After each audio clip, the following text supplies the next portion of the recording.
नमस्कार मित्रांनो, अविरत टप्पा 2 पूर्ण झाला असेलच. तुम्ही आता प्रमाणपत्राची वाट बघतात. परंतु तुम्हाला आज हे प्रमाणपत्र मिळण्यासाठी तुम्हाला काही माहिती भरावी लागणार आहे. ती काय भरायची आहे ते आता आपण बघूया. यासाठी आपल्याला अविरत 2 हे ॲप आपल्याला ओपन करायचं आहे. ॲप ओपन झाल्यानंतर आपलं प्रोफाईल या ठिकाणी लॉग इन करायचं. लॉग इन केल्यानंतर तुमच्यासमोर अशा पद्धतीचा इंटरफरन्स येईल. त्या ठिकाणी ठीक आहे याच्यावरती क्लिक करा.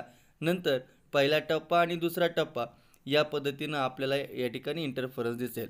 जर तुम्ही पहिल्या टप्प्यामधील तुम्हाला काही कारणास्तव जर तुम्हाला प्रमाणपत्र मिळाले नसेल तर ते तुम्ही आत्ता इथंच ह्या पहिला टप्पा प्रमाणपत्र डाउनलोड करा जर याच्यावर जर क्लिक केलं तर आपल्या फाईल मॅनेजरमध्ये हे याचं टप्पा क्रमांक 1चं प्रमाणपत्र डाउनलोड झालेलं तुम्हाला दिसून येईल. आता यानंतर आपल्याला टप्पा क्रमांक 2 मधील आपल्याला प्रमाणपत्रासाठी काही माहिती भरायची आहे. ती माहिती कशी भरायची ते बघूया. दुसरा टप्पा याच्यावरती क्लिक करा.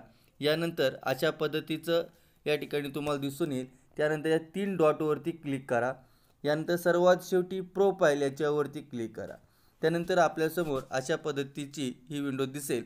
यामध्ये आपलं संपूर्ण नाव, मोबाईल नंबर आणि शेवटी तुम्हाला या ठिकाणी मराठी माहिती फॉर्म असा हा या ठिकाणी एक कॉलम आहे. यामध्ये मराठी माहिती फॉर्मवरती क्लिक करा. यानंतर हा आपली जी काही माहिती आहे या पद्धतीनंच प्रमाणपत्रावरती तुमचं नाव दिसून येणार आहे. म्हणून काळजीपूर्वक आपलं स्वतःचं नाव, शाळेचं नाव हे व्यवस्थित योग्य आहे, बरोबर आहे, कानामात्रा सर्व बरोबर आहे याची खात्री करा.